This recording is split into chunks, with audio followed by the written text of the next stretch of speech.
เสาะหาอาหารกินน่ะลูกกรรมอันนี้ไปเขาถึงจะฮื้อหวานแล้วก็ไล่ลูกออกจากบ้านไปแม่ก็หนีกลับไปอยู่ในหมู่บ้านชาวประมงก็บ่มีปัญหาหยังเปิ้นก็หากินได้ตามปกติเพราะเด็กน้อยโลสกะบ่ได้ไปตุ๋ยเด็กน้อยก็จำเป็นต้องหากินตามลำพังด้วยความอดอยากเก็บเมล็ดข้าวตีตกตามท้องไร่ท้องนามาเก็บกินทีละเม็ดทีละเม็ดเนาะนอนบ่เป็นที่เป็นทางนะนอนไปเรื่อยบ่มีที่อยู่ที่อาศัยน้ำก็บ่ได้อาบสถาญาติโยมเฮยร่างกายนะผอมแห้งแรงน้อยคล้ายกับปีศาจตัวหนึ่งมีความเป็นอยู่ที่ลำบากอยากเห็นเช่นนี้เป็นเวลาถึง7 ปีดู7 ปีนะสัทธาลำบากกินตึมอิ่มสักมื้อสักคาบแปะนะพร้อมกระล่องกองแกงอย่างกับผีดานะสัทธาเคยหันผีดาก็ในสมัยทีวีสมัยก่อนนะมีช่วงมีละครเรียกว่าจักวงแล้วก็ในละครนั้นเปิ่นมีผีตัวหนึ่งชื่อว่าผีดานะมีกับกระดูกดาละอ่อนยุคสมัยเมื่อ20 ปี30 ปีก่อนนะ40ก็เนาะได้ดูผีดานะอีปอยแม่ตั้งหลาย อันนี้7 ขวบนะผอมแห้งแรงน้อยมีแต่กระดูกซี่โครงหน้าตาบับเนาะซ้ำคนอินเดียเนี่ยมันผอม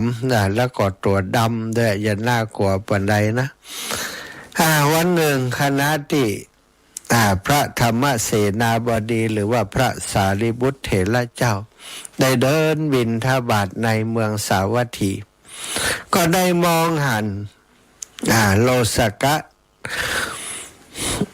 ทารกน้อยโลสกะนี้เขาหันแล้วก็อินดูเวทนาสงสารศรัทธาญาติโยมผอมกับผอมดำก็ดำหน้าตาน่าเกลียดน่ากลัวผอมคองดองนะก็จึงได้เข้าไปสอบถามว่าบ้านอยู่ไหนลูกพ่อแม่คือเป็นไผเด็กคนนั้นก็บอกว่าตนบ่มีบ้านพระอาจารย์ผมบ่มีบ้านบ่มีที่พึ่งพ่อแม่ของผมพ่อแม่บอกว่าผมนี่ทำให้พวกเขาลำบากจึงได้ทอดทิ้งผมไว้แม่เอาพ่อได้หนีจากแม่ไปตั้งแต่ผมอยู่ในท้องแล้วไล่ให้แม่มาผจญชีวิตกับผมแม่นี้เลี้ยงดูผมคลอดผมออกมาเลี้ยงผมด้วยความลำบากพอผมเดินได้เตาะแตะเดินได้หากินได้แล้วแม่ก็บอกว่าแม่ก็เอาหม้อเอากระเบื้องเอาภาชนะกระเบื้องอันนี้ไว้ให้ผมบอกว่าเอาไปเสาะกินเนอเอาไปขอกินเนอผมแล้วก็ทิ้งผมไป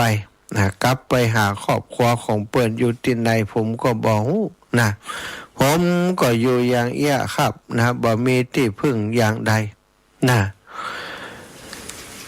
พระเถระได้ฟังเด็กคนนั้นเด็กน้อยคนนั้นเล่าเรื่องราวต่างๆก็มีความรู้สึกเวทนาสงสารเป็นอย่างยิ่งเนี่ยอย่างใดโอ้ยไอ้น้อยเฮ้ย7 ขวบบ่เฮ้ยถูกทอดทิ้งเป็นกรรมเป็นเวรอย่างมึงแต่ว่าบ้านน้อยนะเนี่ยอย่างใดจะได้กินอิ่มกินเต็มมึงจะไปบวชบ่เห็นล่ะ มึงจะไปบวชกับตุลุงก็เนาะมึงอยากบวชก็เธออยากบวชไหมจะบวชเด็กน้อยคนนั้นโอ้ศรัทธาเหมือนกับกรรมคำนั้นเหมือนกับน้ำทิพย์ฉโลมใจเธอได้ฟังพระเถระพูดอย่างนั้นก็ตอบตกลงโดยความดีใจเป็นอย่างมากก็คิดว่าบวชแล้วจะได้กินอิ่มกินเต็มเสียทีอาหารบิณฑบาตในวัดในวาคนใส่อาหารเยอะนะโดยเฉพาะพระเถระบุตรเสระนี่คนเคารพนับถือเยอะถ้าตัวเองเป็นลูกศิษย์เปิดนี่จะได้กินอิ่มเสียที พระเถระก็ได้แบ่งอาหารให้เขาได้กินนะแล้วก็พาไปที่วัดจัดแจงอาบน้ำอาบถ่าชำระล้างร่างกายให้มีผิวพรรณวันนะนี่ที่จากความสกปรกบ่ได้อาบน้ำอาบถ่าเลยนี่ได้อาบน้ำแล้วก็ก่อนหน้าตาเปล่งหน้าตาใสขึ้นมาได้กินข้าวที่พระเถระเอาให้จึงจัดแจงให้ได้บวช เป็นที่เรียบร้อย เด็กน้อยโลสกะได้บวชเป็นเพศบรรพชิตเป็นสามเณรน้อยจนกระทั่งเป็นอายุนักขึ้นอายุพรรษามากก็ได้บวชเป็นพระภิกษุได้ชื่อว่าโลสกติสะโลสกติสาภิกขุ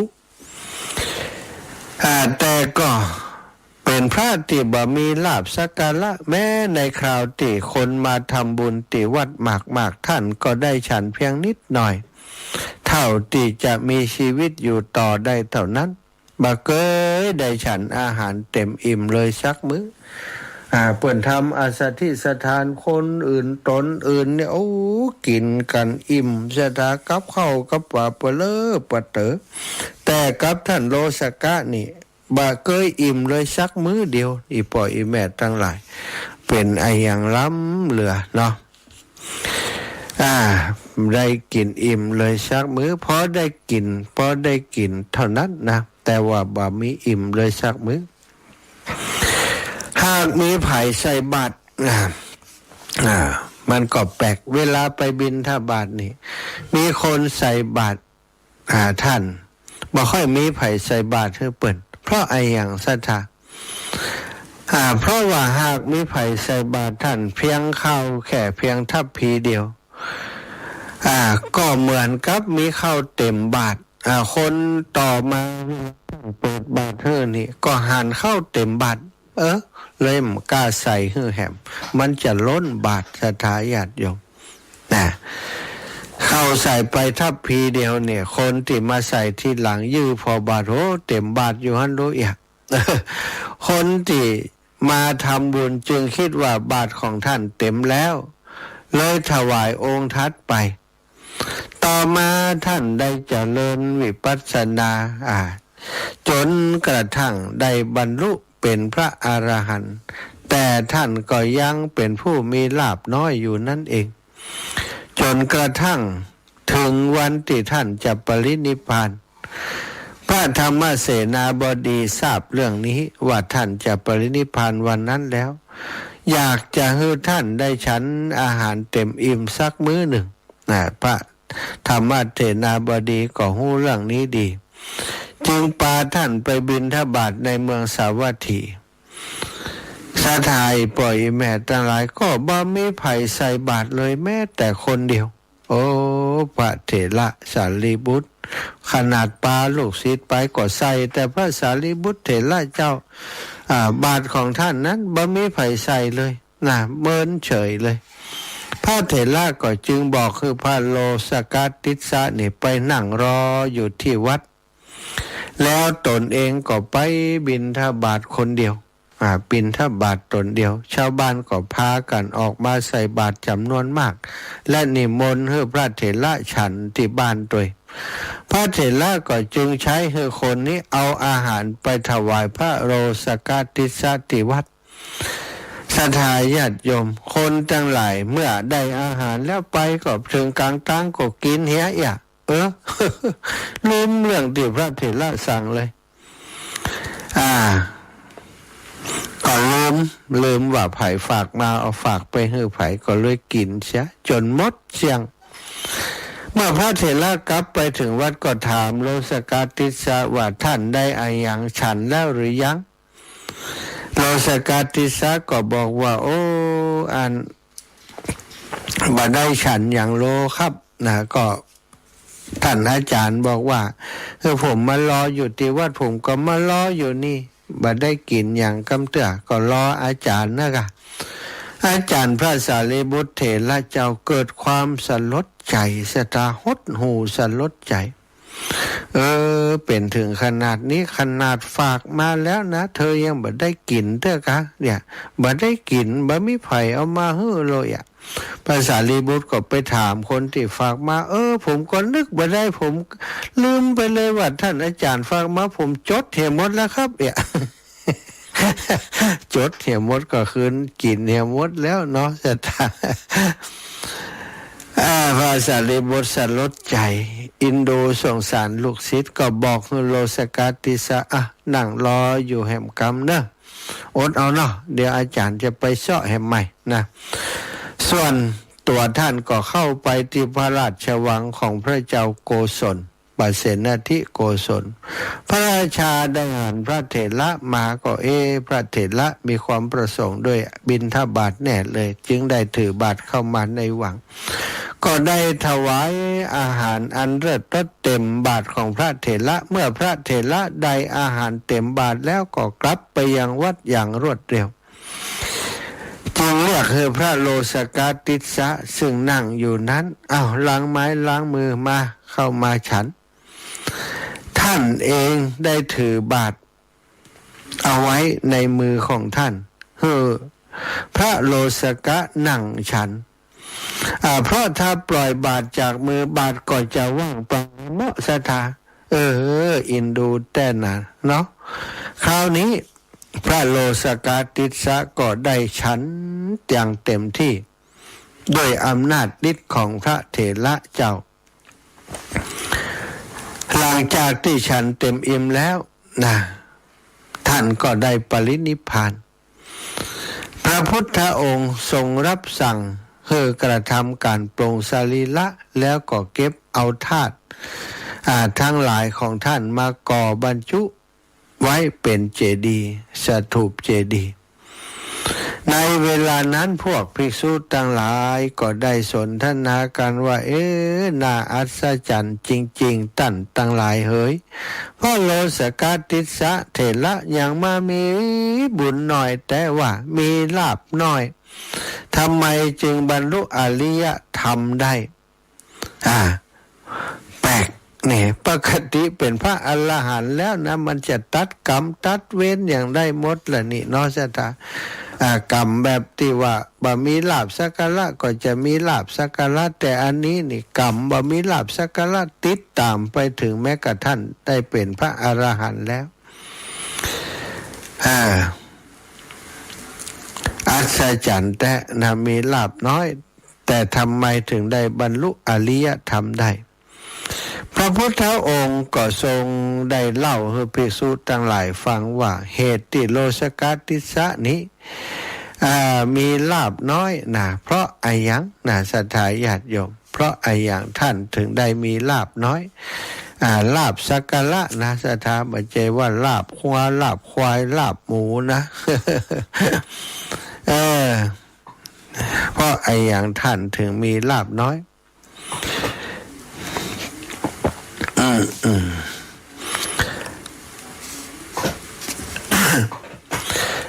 พระเถระ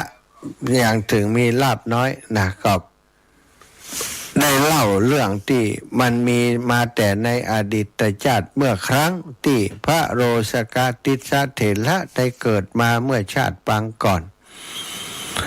เมื่อชาติปางก่อนนั้นท่านได้ทำกรรมอย่างหนึ่งไว้นะเหตุที่ท่านได้บรรลุธรรมชั้นสูงก็เพราะในอดีตท่านกระทำอย่างไว้นะสถาที่มีลาภสักการะน้อยนั้นแต่บรรลุอริยธรรมได้เหตุผลที่ท่านได้บำเพ็ญวิปัสสนาพระพุทธองค์ทรงเล่าว่าเมื่อสมัยพระพุทธเจ้านามว่ากัสสปะมีภิกษุรูปหนึ่งเป็นผู้ที่เรียบร้อยศีลหมั่นบำเพ็ญวิปัสสนาท่านมีเศรษฐีที่อยู่ใกล้วัดคนหนึ่งคอยอุปถัมภ์บำรุงนะเป็นอย่างดีท่านก็มีศีลปฏิบัติดีเจริญวิปัสสนาทำสมณธรรมบำเพ็ญธรรมอย่างสม่ำเสมอเป็นผู้มีศีลจารวัตติงดงาม เศรษฐีที่อยู่ใกล้วัดก็ได้บำรุงอุปถัมภ์ท่านแต่ว่าต่อมามีพระขีณาสพรูปหนึ่งซึ่งอยู่ในป่าหิมพานต์ได้เดินทางมาที่บ้านของเศรษฐีพอเศรษฐีได้หันก็เกิดความเลื่อมใสศรัทธาพระขีณาสพพระอรหันต์ผู้สิ้นอาสวะแล้วจึงได้นิมนต์พระคุณเจ้าไปฉันภัตตาหารที่บ้านและก็นิมนต์ให้ท่านพักที่วัดซึ่งบักไก่จากหมู่บ้านก็คือวัดที่ท่านอดีตท่านโลสกะนี้ได้เป็นเจ้าอาวาสหรือว่าพักอยู่ปฏิบัติธรรมอยู่ที่วัดนั้นพระอาคันตุกะก็เข้าไปที่วัดแล้วก็ไปกราบเจ้าอาวาสซึ่งแล้วก็ถามท่านว่าฉันอาหารมาหรือยังท่านก็ได้ถามพระอาคันตุกะว่าฉันอาหารมาหรือยังท่านก็บอกว่าฉันมาแล้วที่บ้านของท่านเศรษฐีที่อยู่ข้างวัดหลังจากนั้นต่างก็แยกย้ายกันไปปฏิบัติธรรมตกตอนเย็นเศรษฐีก็แวะเข้ามาเยี่ยมท่านที่วัดเขาถามเจ้าอาวาสว่าพระอาคันตุกะพักอยู่ที่ไหนเมื่อเจ้าอาวาสชี้ทางให้แล้วเศรษฐีก็เข้าไปหาท่านนั่งฟังธรรมและนิมนต์ให้ท่านไปฉันที่บ้านในวันรุ่งขึ้นเจ้าอาวาสหันยังอันก็คิดว่าโอ้สงสัยเศรษฐีจะถูกพระอาคันตุกะยุยงให้แตกกับเฮา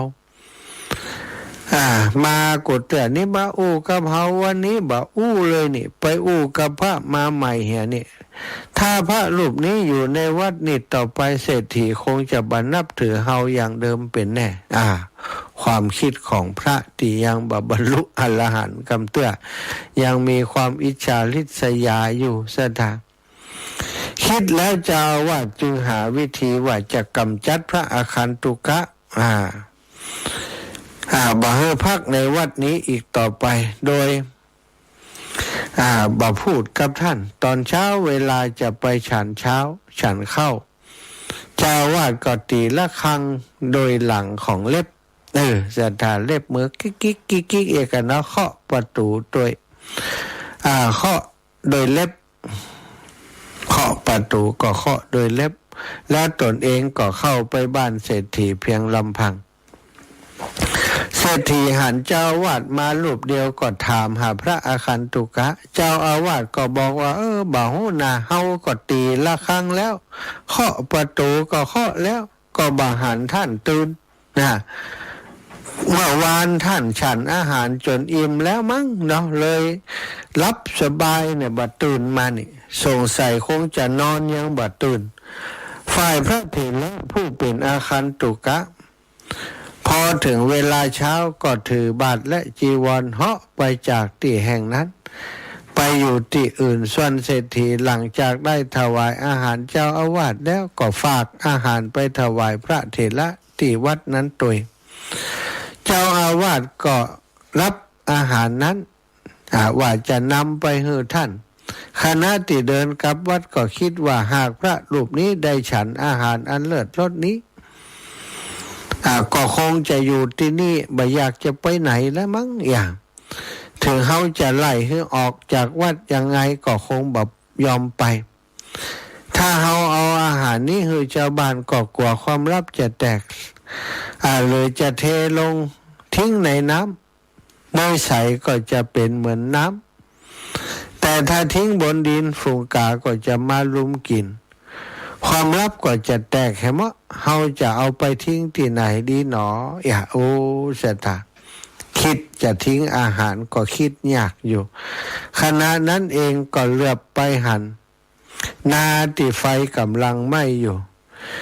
จึงได้คุยถ่านขึ้นเทอาหารลงไปแล้วก็กรบโดยก้อนถ่านแล้วจึงกลับวัดไปเมื่อไปถึงวัดบ่าหันพระอาคันตุกะก็คิดว่าท่านคงหนีไปอยู่ที่อื่นแล้วท่านคงจะรู้ความคิดของเฮา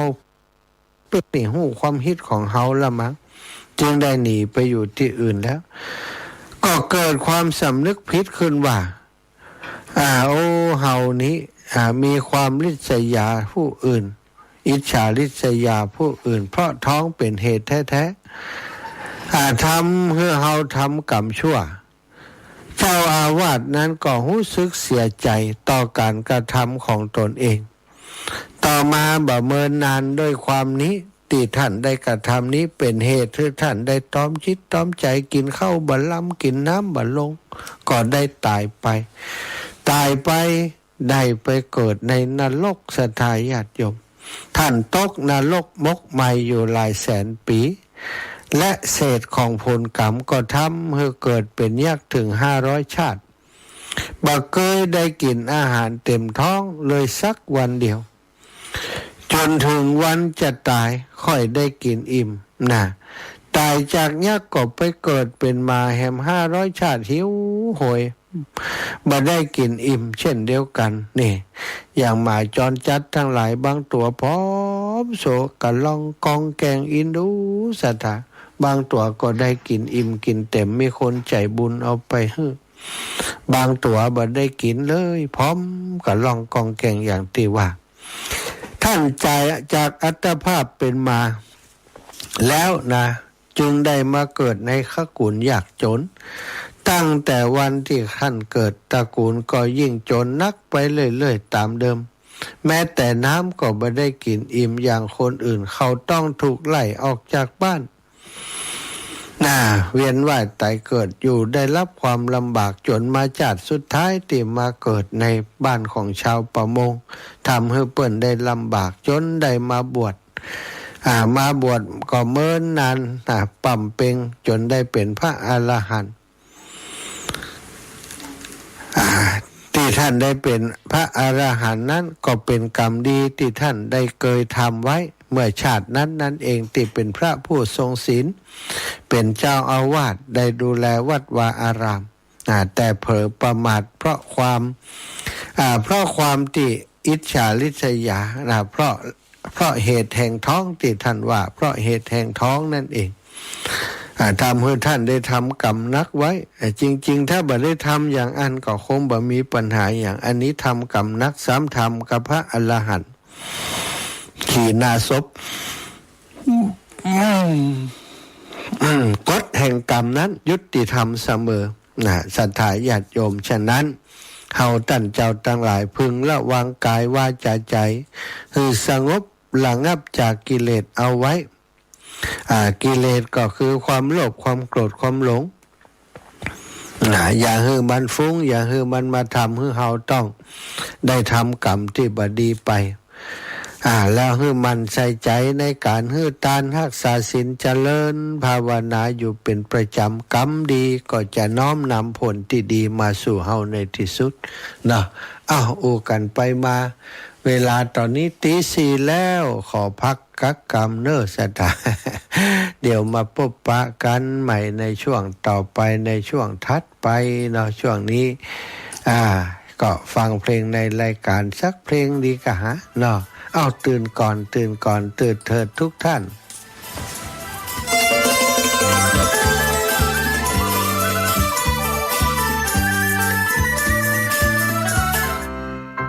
น้องหน้าหนาวนี้ไปแอวเหนือเฮาพักที่นี่บ่รีสอร์ทนี้ดีขนาดมีเครื่องทำน้ำอุ่นระบบแก๊สเอาไว้ให้พร้อม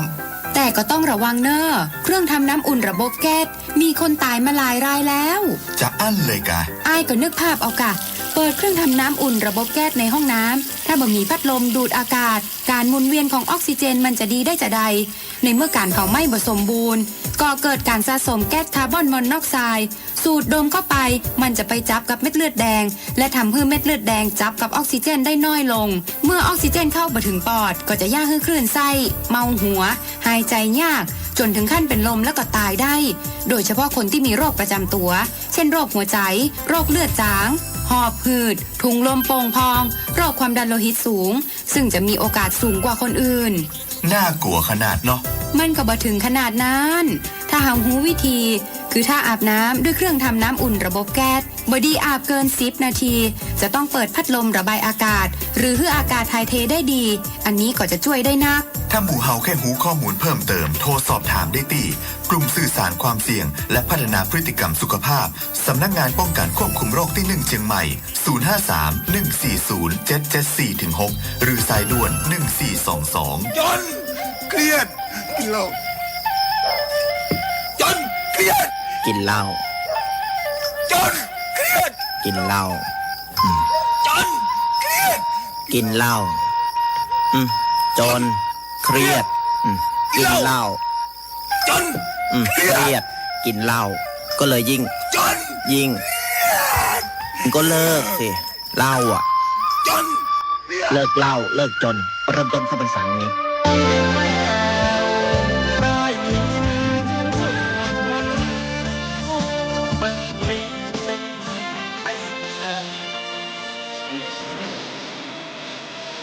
ฟังเสียงทาง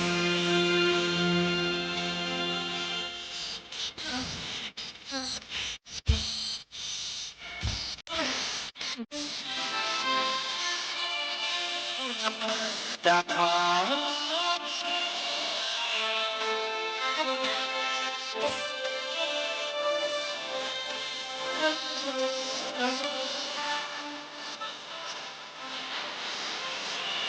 ฟังเสียงคำน้อมนำจะวาย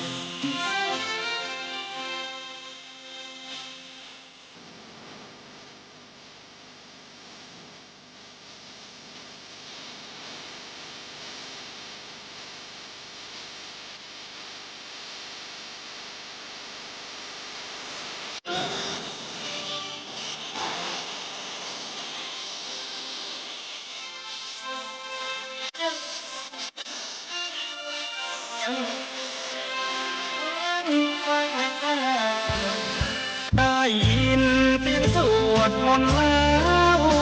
เปิดวิทย์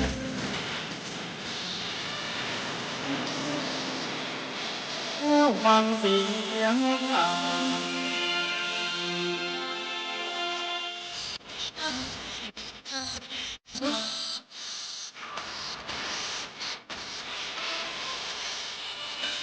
นับดับ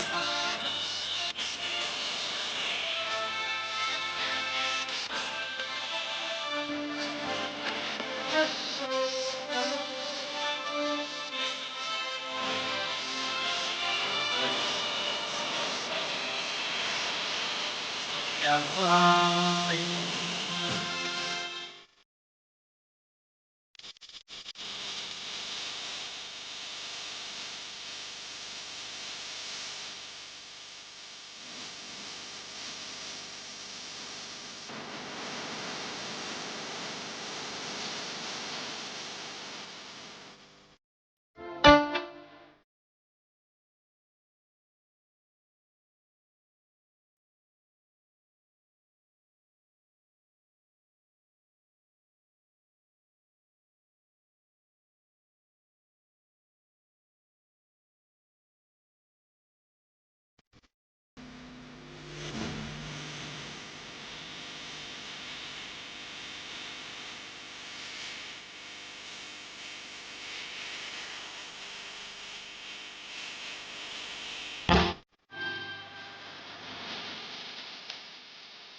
จากสอง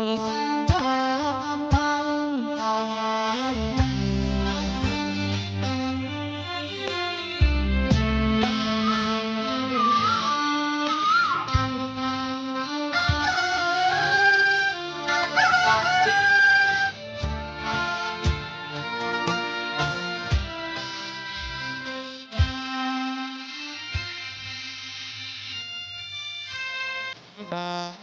บาบาลาวิธี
ศรัทธาญาติโยมทั้งหลา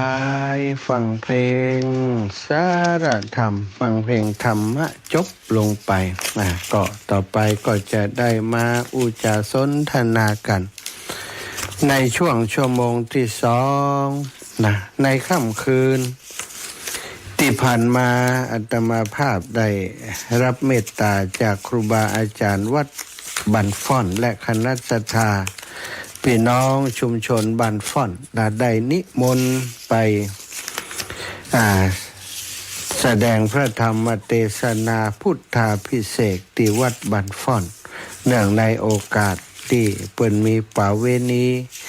ประจำปีส่งน้ำพระธาตุแล้วเปิ้นก็จัดทุกปีศรัทธาญาติโยมมีการเทศน์พุทธาภิเษกทุกปีสวดเบิกทุกปีปีนี้ก็จัดเหมือนกับทุกปีเหมือนเดิมอาตมาภาพก็ได้รับโอกาสจากครูบาอาจารย์ให้ไปเทศน์ธรรมพุทธาภิเษกมีศรัทธาญาติโยมหลายท่านที่บ่ได้ฟังแต่คืน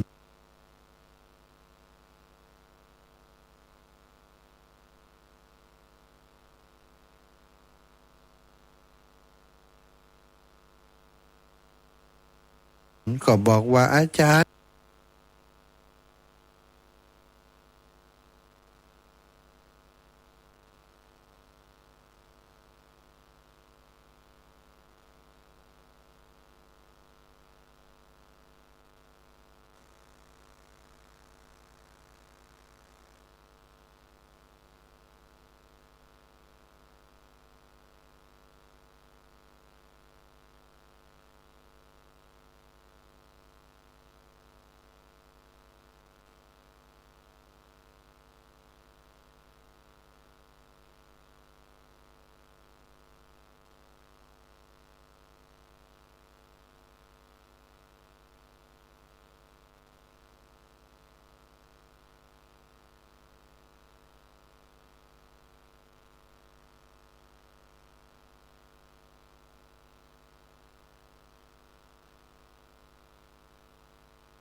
นังกัจฉามิ ทุติยัมปิสังฆังสรณังคัจฉามิ ทุติยัมปิสังฆังสรณังกัจฉามิ ตติยัมปิพุทธังสรณังคัจฉามิ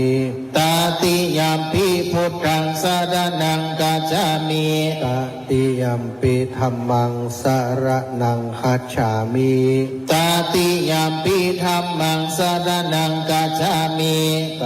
ติยัมปิสังฆังสรณังคัจฉามิ ตติยัมปิสังฆังสรณังกัจฉามิ ติสรณะขะมะนังนิธิตัง อามะพันเต ปานาติปาตาเวระมณีสิกขาปะทังสมาธิยามิ ปานาติปาตาเวรมณีสิกขาปัทังสมาธิยามิ อาทินนาทานาเวระมณีสิกขาปะทังสมาธิยามิ อาทินนาทานาเวรมณีสิกขาปัทังสมาธิยามิ กาเมสุมิจฉาจาราเวระมณีสิกขาปะทังสมาธิยามิ กาเมสุมิจฉาจาราเวรมณีสิกขาปัทังสมาธิยามิ มุสาวาทาเวระมณีสิกขาปะทังสมาธิยามิ มุสาวาทาเวรมณีสิกขาปัทังสมาธิยามิ สุราเมรยมัชฌะปะมาทฐานาเวระมณีสิกขาปะทังสมาธิยามิ สุราเมรยมัชฌปมาตฐานาเวรมณีสิกขาปัทังสมาธิยามิ อิมานิปัญจสิกขาปทานิสีเลนะสุขติงยันติสาธุสีเลนะโภคสัมปทาสาธุสีเลนะนิพุติงยันติตัสสมาสีลังวิโสทะเย สาธุ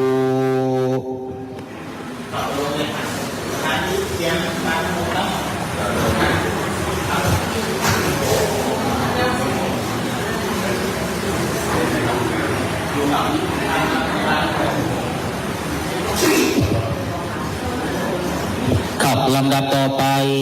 ก็ขอให้ทุกท่านได้ตั้งจิตตั้งใจสดับรับฟังการแสดงพระธรรมเทศนาพุทธาภิเษกของท่านพระคุณเจ้าท่านพระมหาสมชาติชาตปัญโยวัดบรรพตสถิตนะครับในนามเจ้าภาพก็ไม่มีอาจารย์พองศรีคุณนพดลภูชีกำจายนะครับได้เกียรติเป็นเจ้าภาพกันเทศพุทธาภิเษกในงานสงน้ำพระธาตุวัดบรรพตของเฮาในค่ำคืนนี้นะครับต่อไปกะตั้งจิตตั้งใจสดับรับฟังนะครับพระมาจะโลกาทิปติสัมปติกันอัญชลีอันทิวลังอายะจะทาสันติทาสัตตะปรักชกาชาติกาเทเสตุธรรมังอนุกัมปิมังปะชังอาดาธนังกะโลมา นะโม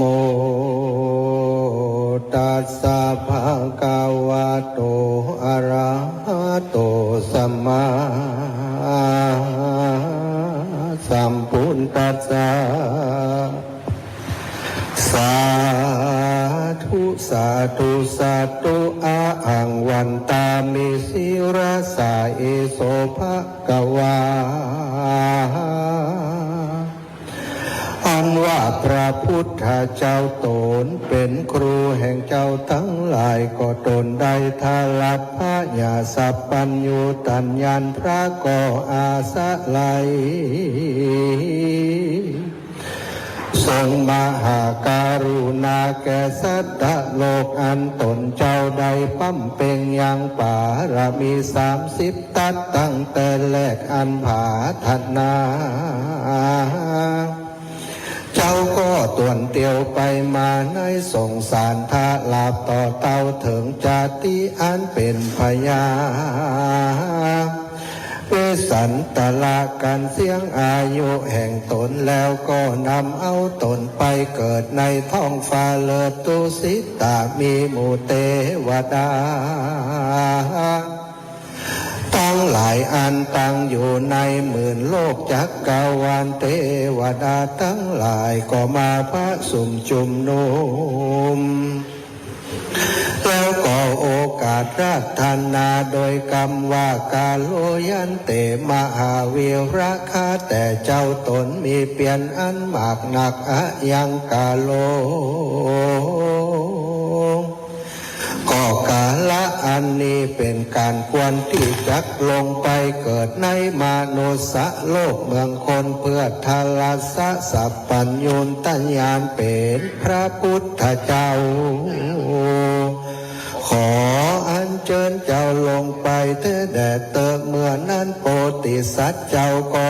จุติจากจันฟ้าตุสิตาแล้วก็ลงมาเกิดในขกุลเต้าพระยาสากายาราชครบทวนทัสมาศ10 เดือนเต็มแล้วเจ้าก็เกิดมาจากต้องแม่มารดาไว้นาไปสู่ติสะหนเหนือแล้วก็ยกตีน7 บาทอย่างแล้วก็เล็งดูย่างหมื่นโลกกธาตุทั้งมวลเป่งสีหานาฏว่าอาคมมหาสะมิงโลกาสาติอะหังอันว่ากูนี่แควนยิ่งกว่าโลกเป็นใหญ่กว่าโลกตึง3 ส่วนมหาสัตว์เจ้าก็ได้สะเวยยังการาวาสเยาเรือนถ้าหลับอายุใดสาว9 ปีเจ้าก็ยังมีในวันหนึ่งก็ได้สละเด็ดไปยังหันยังนิมิต4 ภาการก็คือคนเท่าคำชาลาคนอันท่านลงเปียทิและคนที่ตายแล้วหันยังนักบวชเจ้าก็มาลำเปิงนึกแล้วก็ได้สาละเสียแล้วยังราชาสมบัติตั้งหลายลวดหนีออกบวชเป็นละสีอยู่ในป่าไม่เดือเกียงกำฝั่งแม่น้ำอะโนมานาทีก็ตั้งตนซึ่งอันกระทำเปลี่ยนมากนักเสียง6 วาสาเจ้าก็หับเอายังเขามาทุกปายาตอันนางสุจาดาหากเพื่อเป็นตาในวันออก15 ค่ำเดือนวิสาขาเจ้าก็สะเวยยังเข้ามาทุกปายาตบนฝั่งแม่น้ำเนรัญชลาแล้วก็ตอบยังกะไหลคำลงสู่แม่น้ำเนรัญชลาในการะยามนั้นโพธิสัตว์เจ้าก็รับเอายาคา8 กำจากพรามคนหนึ่งในการะอันไกลคำแล้วก็สละเนตรไปสู่ยังเก่าไมสาลีมหาโพอันเป็นจยะมังกรละโดยหนทางอันเทวดาตั้งหลายหากพระดับไว้ดีนักเจ้าก็เอาอย่างยาคา8 กำปูแล้วก็นั่งอธิษฐานปฏิญญาอันว่าใจแห่งข้าก็จักพ้นอาจจากอาสาวะป่าปาธรรมตั้งหลายเพื่อผาธนาเอายังภาวะเมื่อปลายลุนกูจักบ่มังเสียยังบัลลังก์กูจักนั่งปับพันแนงเจิงเหนือเต้นแก้วอันนี้บ่ลุกไปไหนกันเจ้าอธิษฐานสันนี้แล้วก็นั่งไว้นาเฉพาะเสิ่งติสะหนวันออกเมื่อเจ้าพระสุริเมื่อพระสุริยาอาทิตย์ตกต่ำค่ำลับดอยไปแล้วโตนเจ้าก็กำจัดย่ำยีเสียแล้วยังกำแห่งเตวบุตตมานเต้านั่งปับพานแนงเจิงตั้งสติปณิธานไว้เหือสื่ออันว่านาก่อแงนไปนาซาน้อยโพธิสัตว์เจ้าคือว่าเจ้าสิทธาตก่อแขวดกฎหมายว่าหูยังอานาปานสติอาปัฏฐานกะอะหังอันว่ากู ากหายใจเข้าออกสันนี่สันเฮือยาวหายใจออกฮือยืนยาวหายใจเข้าฮือสันหายใจออกฮือสันบัดนี้โปติสัตว์เจ้าได้แขวดกฎหมายหูอาณาปานสติกรรมฐานว่ากูได้สะเวยยังกายิกาทุกและกายิกาทุกกายิกาสุขยามเมื่อหายใจเข้าก็สะเวยยังกายิกาทุกและเจตสิกาทุกยามเมื่อหายใจออกก็ไล่ลำงับเสียสังขารอันแต่งแปลงหายใจเข้าก็รำงับเสียยังกายสังขารอันแต่งแปลงตนเมื่อหายใจออกก็ได้เสวยปีติสองภาการหายใจเข้าบัดนี้กูก็ได้เสวยปีติสองภาการเมื่อยามหายใจออกก็ได้เสวยปีติสองภาการเมื่อหายใจออกก็ได้เสวยยังกายิกาสุขหายใจเข้าก็ได้เสวยยังสุขหายใจออกก็เสวยยังจิตตสังขารอันแต่งแปลงใจหายใจเข้าก็ได้เสวยจิตตสังขารยามเมื่อโพธิสัตว์เจ้าหายใจออกและหายใจเข้าก็ลำงับดับเสียยังจิตตสังขารหายใจออกและหายใจเข้าก็ได้เสวยยังจิตตสังขารคือจิตอันเป็นอันหนึ่งอันเดียวหายใจออกและหายใจเข้าก็ฮือชมชื่นยินดีในกรรมฐานหายใจออกก็ยังมีจิตใจฮือตั้งมันหายใจออกและหายใจเข้าแล้วก็ยังจิตฮือปล่อยพ้นจากอธรรมธรรมะตึงสี่ขณะเมื่อหายใจออกและหายใจเข้าเจ้าก็รำเปิงหันยังอนิจจธรรมอันบ่มันบ่เตียงหายใจออกและหายใจเข้าก็รำเปิงหันยังนิพพานอันผาศจากราคะปัสสามิก็หายใจออกและหายใจเข้าก็ลำเปิงหันยังนิพพานดับทุกข์ในขณะเมื่อหายใจออกและหายใจเข้าก็ลำเปิงหันยังกองปฏิบัติอันสละทุกข์และก็หายใจออกหันแลโสโพธิสัตว์โตส่วนเจ้าสิทธัตถ์ก็พิจารณาโดยยังอานาปานสติกรรมฐานก็บังเกิดใจอันอ่อนสุขุมานยามนั้นเจ้าก็ผ่าลมซึ่งเปลี่ยนเหือต่างมันมีใจอันเป็นหนึ่งอันเดียวเจ้าก็จากกิเลสกรรมและวัตถุกรรมวิจาอันสงัดจากอสุศลกรรมตั้งหลายเจ้าก็ถึงโลกิยาปฐมฌานดวงหัวตีอันเป็นกับโดยญาณวิตกญาณวิจารได้ยังวิเวกสองคือกายวิเวกและจิตตวิเวกและยังปิติสุข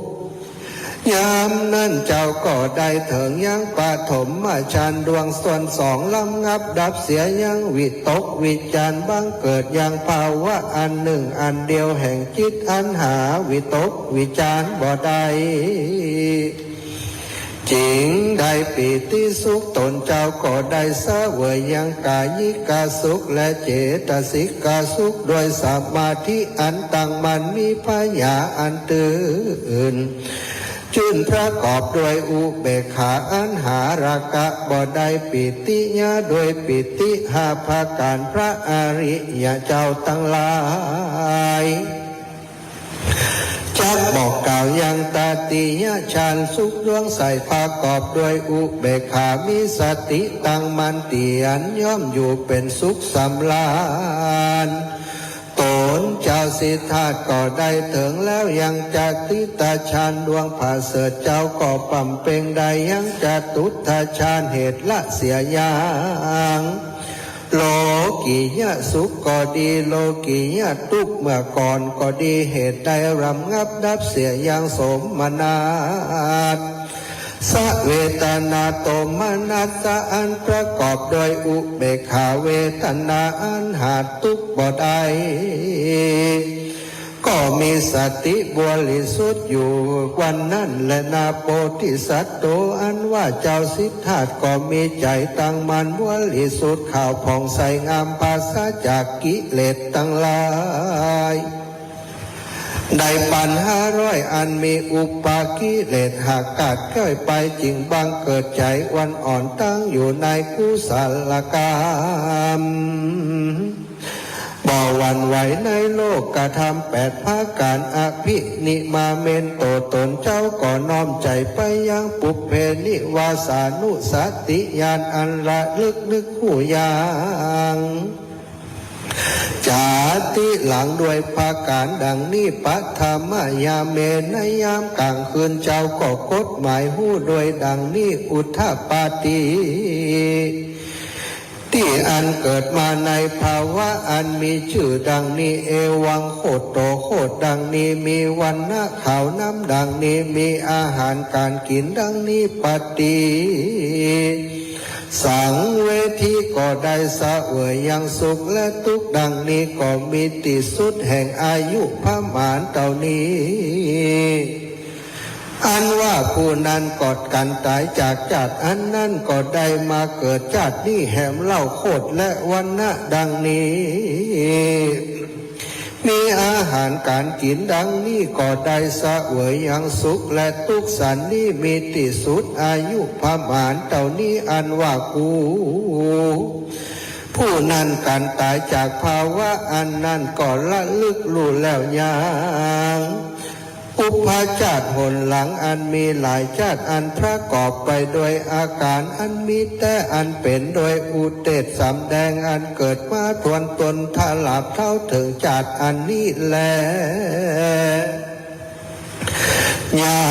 มนั้นเจ้าสิทธัตถ์ก็มีใจหนิมเตียงมันมีใจบริสุทธิ์ข่าวผ่องสวยงามอุปกิเลสกากาดไปแล้วบังเกิดใจวันอ่อนตั้งอยู่ในกุศลกรรมบ่ได้หวั่นไหวในคำ8ภาคการเจ้าก็น้อมใจไปยังจตุปาปัตตญาณคือมีพยาอันหูจุติปฏิสนธิแห่งสัตว์ทั้งหลายใน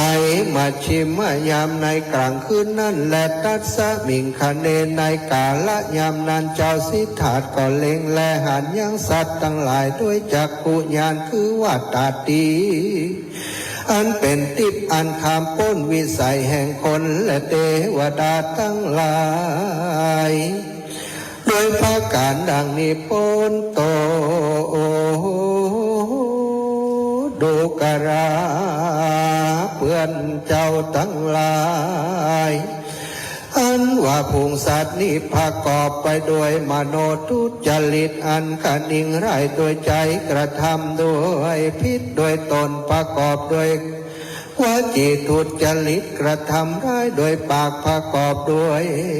มโนทุจริต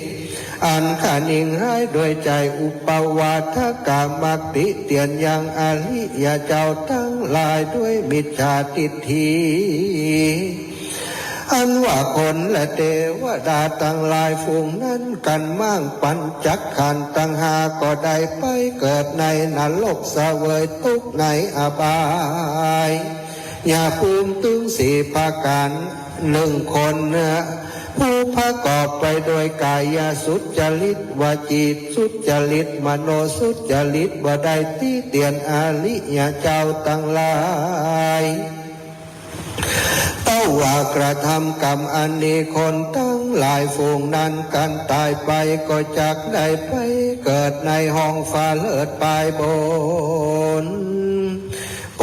ธิสัตว์เจ้าก็กำหนดหมายหูโดยสัตว์ว่าสัตว์ทั้งหลายฝูงอันตายเกิดฝูงถอยไล่และเป็นดีตายไปส สุติดีและตีลายโดยเหตุกรรมอันเขากระทำมานั้นจุพการสันนี้แล้วก็นั่งนิ่มตนบ่หวันไหวในโลกธรรมแปดภาการมีใจผ่องสวยงามด้วยญาณพระญาแห่งตนในมัชชิมยา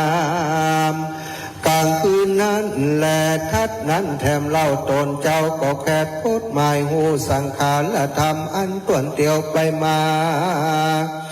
ในวัฏสงสารมีว่ามีอวิชชาเป็นปัจจัยก็คือว่าเอาถือเอาวิญญาณมีสังขารเป็นปัจจัยก็ถือเอานามารูปเป็นปัจจัยก็เอาผัสสะหกอายตนะตั้งหกเวทนาตั้งหกผัสสะตั้งหกเวทนาสามก็ถือเอาตัณหาราคะปาตัณหาภาวะใจอันมีอุปาทานะเป็นปัจจัยถือเอาอันเกิดแก่โศกทุกข์ปริเวทนาอันกั้งแก้นเป็นปัจจัยขียาอันเกิดเหตุแห่งหมู่กองทุกข์ทั้งมวลหากเกิดมีแต่คนและสัตว์ทั้งหลายสันนิและหนอว่าอันสังขารานิโรโตอันว่าการระงับดับเสียซึ่งสังขารโดยเหตุดับเสียยังบ่เสร็จสะลอดับเสียยังวิญญาณสังขารดับเสียยังสังขารและธรรมนามรูปนิโรโตดับเสียยังนามรูปและดับเสียยังวิญญาณดับอายตนะดับปัสสะดับเวทนาดับเวทนาและดับยังตัณหาดับยังภาวะดับยังอุปทานจาตินิโรโตเหตุดับแห่งจาติอันเกิดมาดับเสียยังลาจะลาคะความเท่าแก่ขียาอันดับเสียยังหมู่กองทุกตั้งมวลก็มีด้วยภาการสันนิวาอันโปติสัตโตส่วนว่าเจ้าสิทธาเจ้าก็เหือบังเกิดแล้วยังวิปัสสนาญาณอันใส่ผ่องแผ้วก็ก็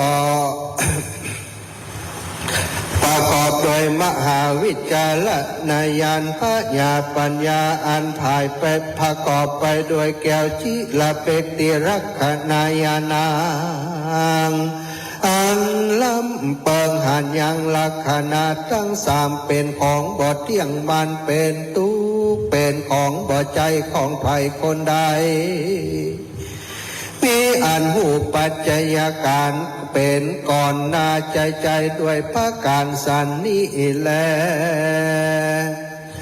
ตาตะนันตะลังทัดจากนั้นเจ้าก็ได้เถิงโคตลาภูตญาณเจ้าก็ได้เถิงอนุโลมญาณเจ้าก็ได้เถิงโสตปฏิมัคคญาณอันตัดเสียซึ่งอันสลังสังกาติทากับตนวิจิกิจฉาอันหมดอย่างความสลังสงสัยอันมีอวิชชายรูปก็คือเอาสังโยชน์ตั้ง6ตัวเจ้าก็ได้เถิงโสตปฏิมัคคญาณปัจเจเวคขณญาณลำเปิงหันยังอริยสัจธรรม4โดยโสตปฏิภละญาณด้วยปัจเจเวคขณญาณว่าดังนี้อันว่าจากการต่วนเตียวไปมาในวัฏสงสารจักราเป็นอันทุกข์เป็นธรรมตัวไล่อันคือบังเกิดจากทุกข์อายังสังขารธรรมโมอันว่าสังขารละธรรมอันนี้ก็คือนิพพานอันนี้อันดับทุกข์กองปฏิบัติอันนี้เป็นกองเหือดับเสียยังกองทุกข์อภิชนิตตัวเจ้าก็หูยังยังวิปัสสนาญาณอันผ่องใสเหือเกิดแล้วถือเอาลักขณญาณถึงสามเป็นอารมณ์สิ่งเดียวทัดแต่นั้นลาวเจ้าก็จักได้เถิงอนุโลมญาณโอทานญาณอันใสส่องได้ก็ได้เถิงสติ อากาตาอันตัดราคะเล็งหันอริยสัจจะทำสีด้วยสกัดกิตากาก็มีมัคคยานดวงพระเสดด้วยปัจจเวคขณญาณว่าอันว่าสังสารจักอันนี้เป็นทุกข์ตัณหาละธรรมตัวร้ายบังเกิดยังทุกข์สังขารธรรมดับเสียยังทุกข์อันว่ากองปฏิบัติอันนี้เป็นกองปฏิบัติอันดับเสียซึ่งทุกข์แต่แลเจ้าก็แค่กฎหมายหู้และบังเกิดปัสนาญาณด้วยถือเอาลักษณะทั้งสามและสังขารธรรมอันเป็นอารมณ์ทัดแต่นานเจ้าก็ได้ถึงอนาคามีมัคคยานมีอาการดังตัดเสียแล้วยังอากามราคะและพยาบาททัดแต่นานก็ได้ถึงอนาคามีพลญาณทัดแทนนั้นแถมเล่าเจ้าก็ได้ถึงปัจจเวคขณญาณเล็งหันอริยสัจตึงสี่อันว่าสังสารจะเป็นทุกข์ส่วนว่าตัณหารธรรมตัวร้ายก็บังเกิดทุกข์อันว่าสังขารธรรมคือนิพพานอันดับเหียซึ่งกองทุกข์ก็ปฏิบัติอันนี้เป็นกองอันดับทุกข์ตนเจ้าก็หูยิ่งนักจริงบางเกิดวิปัสสนาญาณคือถือเอาลักษณะทั้งสามเป็นอารมณ์เมื่อไปล้วนแต่สิ่งเดียวถ้าแต่นั้นมาเจ้าก็ได้ถึงอย่างอนุโรมญาณและอรหันตมัคคยานคือพญาปัญญาอันขาวผ่องใสงามเจ้าก็ถึงอย่างสัพพัญญูตญาณอันเป็นปฐมะแห่งพญาสัพพัญญูตญาณเหตุและเสียซึ่งบ่กิเลสบ่เสร็จสลอดทัดแต่นั้นเจ้าก็ได้ถึงอรหันตปริญาณปัจจเวคขณญาณโพธิสัตโตอันว่าโพธิสัตว์เจ้าคือว่าเจ้าสิทธาก็ได้เล็งหันยังอริสัจธรรมตั้งหาภาการโดยมัคคยานอันนั้นโดยปัญญาลักขณญาณกล่าวคือพญาสัพพัญญูตญาณอันเล็งหันด้วยพญาโดยดีตามอันเกิดมีวิสุทธโธอันบริสุทธิ์ด้วยอาการดังนี้อันว่าการตวนเตียวในวัฏสงสารอิตังอริยสัจอย่างอริยสัจอันนั้นพระอริยสัจจะพระอริยเจ้าเล็งหันว่าเป็นทุกข์โดยดีเปิงแผดกฎหมายหูแล้วอันว่าตัณหาละธรรมตัวร้ายอริยเจ้าทั้งหลายก็เล็งหันแล้วแลโพธิสัตว์โตอันว่าเจ้าสิทธาก็กฎหมายแขวดหูแล้วจึงได้เป็นเถิงพระสัมมาสัมพุทธเจ้าเกิดได้ทลัดพญาปัญญาสัพพัญญูตญาณเป็นอุดมอุตตมะในโลกสเทวกาอันเป็นกับโดยเทวโลกอันเป็นกับโดยมารพรหมสมณพราหมณ์และหมู่เทวดาและมนุษย์ทั้งหลายอันประกอบไปโดยพญาอันเล็งหันก็เกิดมีแก่พระพุทธเจ้าโดยตนดังนี้อันว่าวิมุตติธรรมอันพ้นจากสงสารแห่งกูก็ปางสุดโซยไปนาแต่นานอันว่าเจ้าสิทธาก็นำเอาความจมชื่นยินดี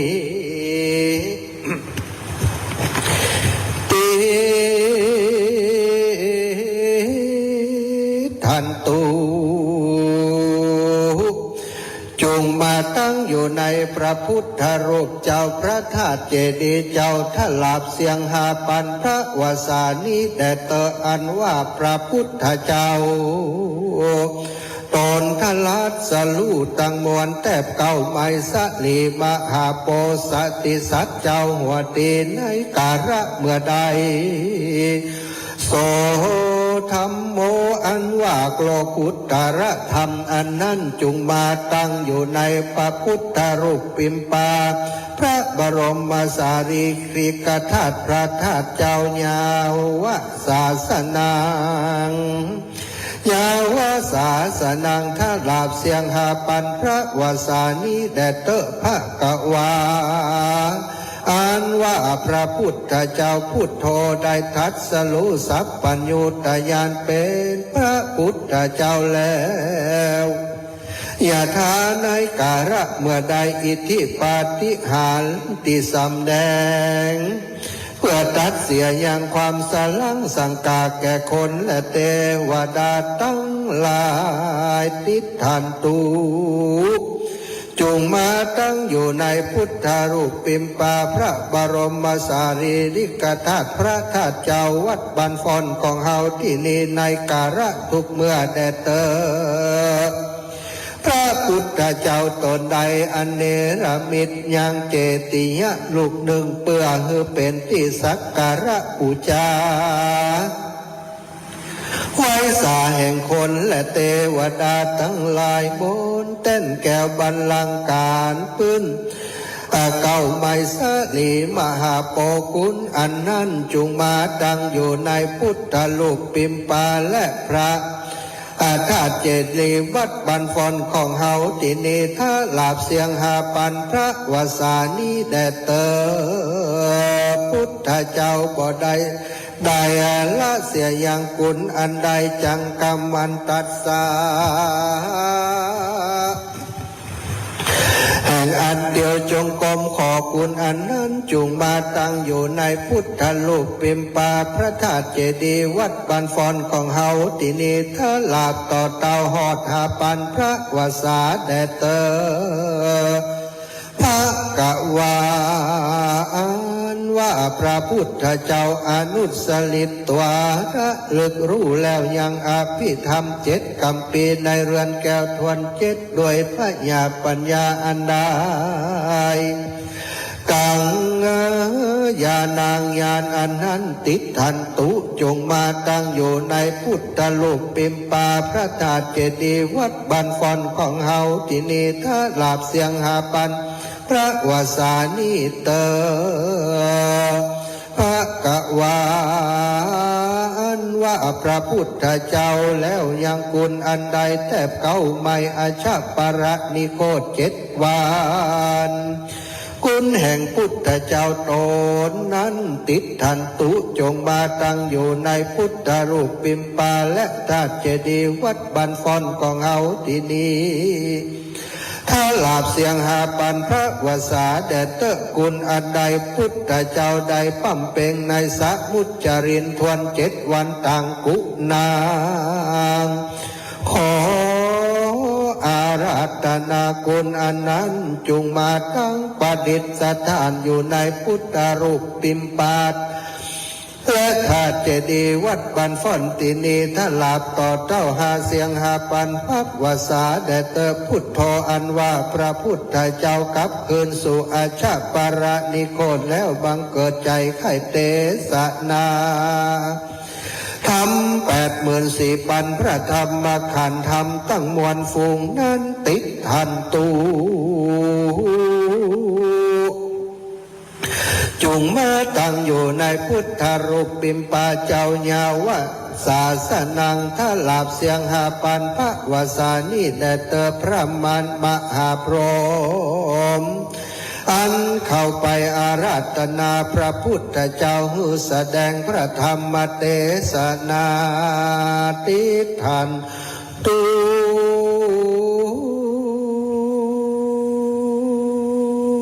จงมาตั้งอยู่ในพุทธรูปปิมปาเจ้านี้แดเตอมาติทันตุจงมาประดิษฐานตั้งมันอยู่ใน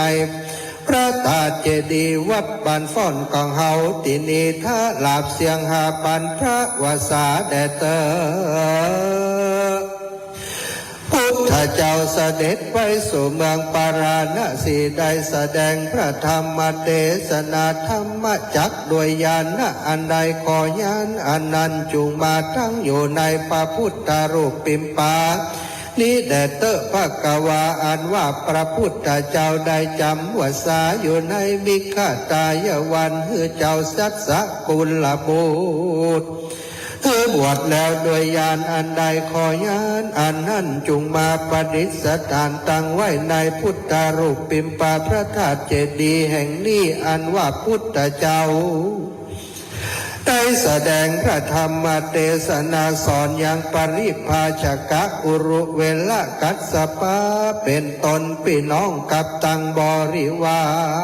รตั้งหลายโดยญาณอันใดขอญาณอันนั้นจงมาประดิษฐ์ตั้งอยู่ไว้ในพุทธรูปปิมปาเจ้าที่นีทลาภาปันพระวสานีแด่เตอภกวาอันว่าพระพุทธเจ้าเสด็จไปสู่เมืองกบิลพัสเพื่อสั่งสอนหมู่ญาติกาสำแดงยังยะมกะปาฏิหาริย์สยองสันขึ้นไปสู่ประตูอากาศกลางหาวแล้วเตียวจงกรมอยู่ในอากาศอันแล้วโดยแก้วบริสุทธิ์อันนั้นด้วยญาณอันใดผู้ข้าก็ขออาราธนาญาณอันนั้นติดทันตุจงมาตั้งอยู่ในพุทธรูปปิมปาเจ้าเจดีย์เจ้าทลาบเสียงหาปันพระวสานิเตมหาเทลุบุตรเถระเจ้ามาถามอย่างพุทธจารีตพระพุทธเจ้าจึงเทศนาโดยจริยปิตกะโดยญาณอันใดขอญาณอันนั้นจงมาอยู่ในพุทธรูปปิมปาที่นีเสียงหาปันพระวสาโสภกวา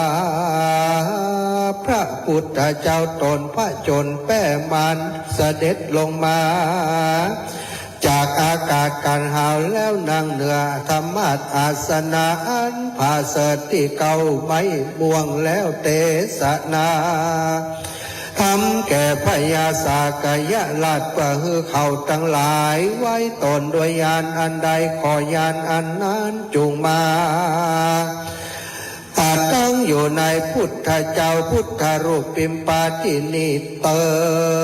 บโตภกวาอันว่าพระพุทธเจ้าผาลบยังหาฝนโปการปัดก็เทศนายังมหาเวสสันตละจาตกะในการะเมื่อนั้นโดยญาณอันใดขอญาณอันนั้นจุงมาตั้งอยู่ในพุทธรูปเป็นปาเจติยะเจดีย์แห่งวัดบันพนตินีทลาภาปันพระวสาแด่เตอะตาตาในการะเมื่อนานพระพุทธเจ้าได้เสด็จไปสู่เมืองสาวัตถียังอยู่ในป่าเจตวันนะอารามพระตนเจ้าก็มีมหากรุณาก็ฮับเอาอย่างอารามแห่งนายอนาถปิณฑิกาสะเตเสสีก็ได้แสดงธรรมโปรดปัญหาสัตว์และเทวดาทั้งหลายโดยญาณอันใดตั้งญาณังขอญาณอันนั้นติดทันตุจงมาตั้งอยู่ในพุทธรูปปิมปาและเจติยะแห่งวัดบันฟอนตินีพระพุทธเจ้าได้เทศนาธรรมโดยหิตะเป็นคุณแก่สัตว์ทั้งหลายตั้งธรรมังขอธรรมตั้งมวลฝูงนั้นจุงมาตั้งอยู่ในพุทธรูปปิมปาเจ้าพระธาตุเจดีย์เจ้าที่วัดบันฟอนของเฮาที่นีทราบต่อเต้าหาปันพระวสาแด่เตอะพุทโธโหอันว่าพระพุทธเจ้ากระทำพุทธวรกิจอันประเสริฐก็เตศนาธรรมอันประเสริฐโดยอันบ่เสร็จสักหล่อพระก็ตั้งไว้แล้วยังกุลบุตรผู้บวชอยู่ในกองพระเสริฐเป็นปัทมหัวตีเทโวอ อันว่าเทวดาทั้งหลายก็ดียังคนก็ดีอันเป็นกับโดยอินตาพรหม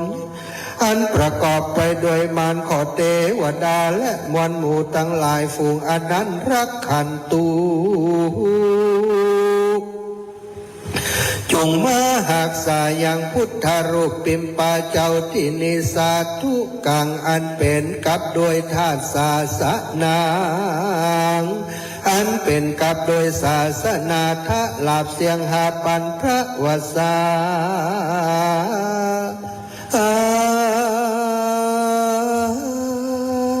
อัฏฐายาเพื่อเป็นพโยชนะแก่คนและเทวดาทั้งหลายถ้าหลับใจหาปันพระวสานี้แด่เตทัสสะวารยานังพุทธาพิเศกะสมตังขียาอันเก่าแก่ยังพุทธาพิเศษอันประดับด้วยคาถาได้38คาถาก็บังคมสมเล